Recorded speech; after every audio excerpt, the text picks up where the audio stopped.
meron nga po tayong nakitang post with regard nga po sa butihing Mayor Vico Sotto na kung saan ay tila minamaliit ang mga programa or ang programa ng butihing Mayor Vico Sotto na kung saan ay naikukumpara nga po ito sa alkalde ng lungsod po ng Maynila na si Isko Moreno. So yan po ang pag-uusapan natin ngayong araw po mga kaparokya. At sasagutin po natin yung tila pang-iinsulto mga kaparokya. Indirectly mga kaparokya ang pang-iinsultong ginawa po nito. Pero kung iisipin natin ay medyo minamaliit nga po nito yung mga programa at proyekto na ginawa ng butihing Mayor Vico Sotto. Disclaimer lamang po mga kaparokya, hindi po ako against kay Mayor Isko Moreno. Ang tanging gagawin lang po natin ay sagutin po natin yung isang Facebook page na kung saan ay sinusuporta niya po nito ang alkalde ng Maynila na si Mayor Isko Moreno. Pero bago natin talakayan yan mga kaparokya, kung bago lamang po kayo sa aking channel at kung gusto niyo po ng ganitong klaseng content, ay makikiusap po ako sa inyo na pakisubscribe ang aking YouTube channel. Paki-like and share nyo na rin at sa gayon ay mas dumami pa po makapanood ng mga ina-upload po nating video araw-araw. Maraming salamat po at sobrang na-appreciate ko po kayo mga kaparokya. By the way, ako nga po pala si Mervin, ang tao sa likod ng YouTube channel na Kaparokya TV. Kamusta kayo mga kaparokya? Naway na sa mabuting kalagayan po kayo habang pinapanood niyo po ang video ko na ito. So yun nga po mga kaparokya, malamang sa malamang ay mag-a-agree po kayo sa aking pananaw patungkol nga po sa dalawang alkalde na sina Mayor Vico Sotto at si Mayor Isko Moreno.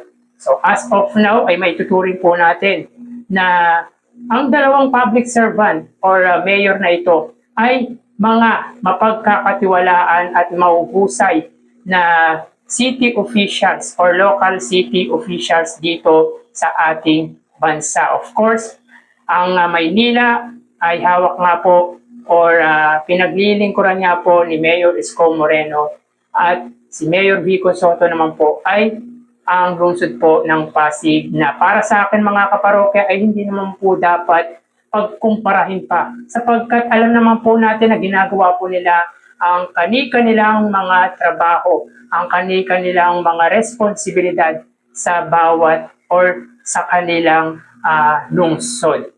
Pero mga kaparokya, may nakita nga po tayong write-ups or sabihin po natin post coming from FPJ Ponce na meron nga pong 342,000 followers. So malaki na po ang followers ng nasabing Facebook page na ito na kung saan ay parang minamaliit nito ang programa at proyektong gawa ng lungsod po ng Pasig sa pangunguna nga po yan ng butihing Mayor Vico Sotto.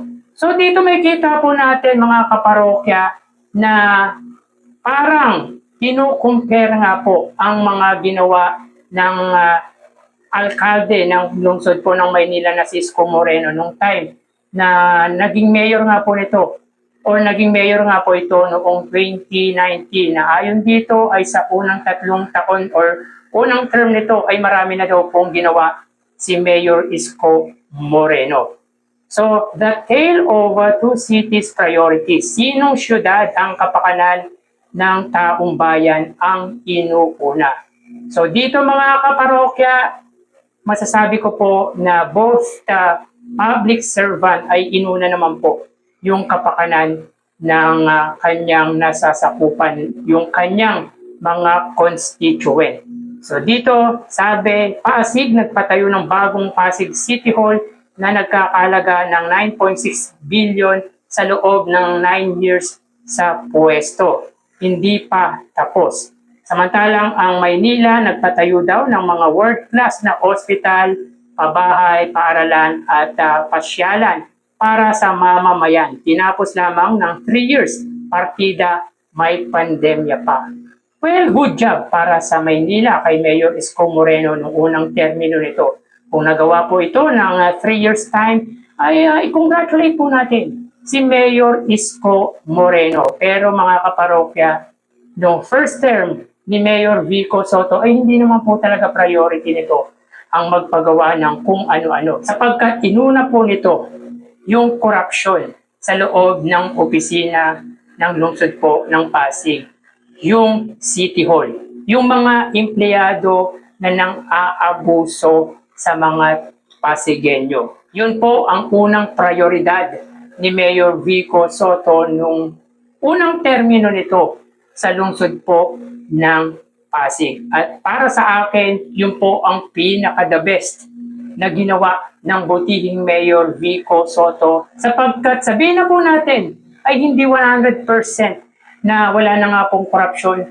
sa loob nga po ng City Hall ng Lungsod Pasig, pero ramdam na talagang naglilingkod at tapat ang mga empleyado ng nasabing lungsod dahil sa ginawa ng butihing Mayor Vico Soto. Kung nakapagpagawa si Mayor Isko Moreno ng tulad ng ospital, ng paaralan at ng kung ano-ano pa, ay vow po tayo sa ginawa ni Mayor Isko Moreno. Pero hindi po natin doon makikita ang husay ng isang public official.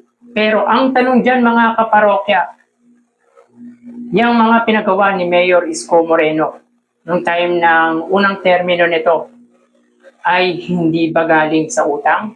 Sa pagkakalam po natin, ay galing po sa utang yung mga pinagawa ni Mayor Isko Moreno. Yan naman po ang bagay na ayaw ni Mayor Vico Soto. Ang mag-burden, ayaw nitong magkaroon ng pasanin ang kanyang mga constituent. Ang pagpapagawa ng bagong City Hall ay hindi po galing sa utang, kundi galing sa kaban ng bayan na inipon ng pamahalang lungsod. Para sa akin, ito na po ang maituturing natin na isa sa pinakamagandang achievement na iiwan ng butihing Mayor Vico Soto sa kanyang lalawigan. Ito po ang maituturing na legasiya ng butihing Mayor Vico Soto. Hindi naman po kailangan magpagawa ng kung ano-anong mga infrastructure tulad nga po ng ginawa ni Mayor Isko Moreno. Pero vow pa rin po tayo sa ginawa ni Mayor Isko Moreno, which is para nga po sa akin ay hindi po natin kailangan ipagkumpara ang dalawang city official. Nga lang mga kaparokya, since supporter nga po tayo ng butihing Mayor Vico Soto at ang nag-post nga po nito ay kinukontent si Mayor Isko Moreno, ay hindi po tayo makatiis or hindi po tayo nakatiis na hindi po sagutin ang post na ito. So yun nga po mga kaparokya, para sa akin, aanuin mo yung magagandang infrastructure tulad ng hospital kung wala naman pong sapat na gamot, sapat na pasilidad. Tama mga kaparokya, wala nga pong pinagawang hospital ang butihing Mayor Vico Soto, pero marami naman pong pinagawa ang lungsod ng Pasig ng mga health center at nirenovate na po ang Pasig City General Hospital at kinonvert na nga into public hospital ang private hospital na Children's Hope Hospital. Yon yung mga estratehiyang ginawa ng butihing Mayor Vico Soto para hindi mag-burden ang kanyang mga constituent. Alam naman po natin mga kaparokya na iba ang problema ng lungsod po ng Pasig at ng lungsod po ng Maynila. Alam naman po natin kung gaano kalaki ang Maynila. Subalit kung ikukumpara mo ang ginawa ni Mayor Isko Moreno sa ginawa ni Mayor Vico Soto, para sa akin ay hindi po sapat ang magagandang infrastructure kung galing naman po yan sa utang.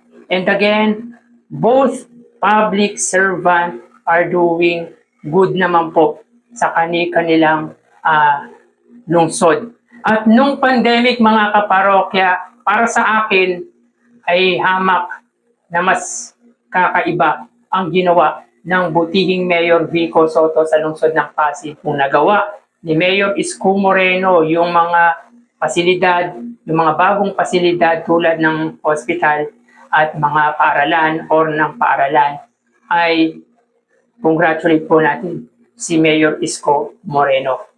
Pero kayo mga kaparokya, sino ang mapagkakatiwalaan or sino ang mas trusted na public servant sa bansa? Si Mayor Isko Moreno or si Mayor Vico Soto? So paki-comment naman po ang opinion nyo or ang reaction nyo patungkol nga po dito. So nandito na lang po tayo mga parokya, magsingat po tayo palagi. Thank you and God bless.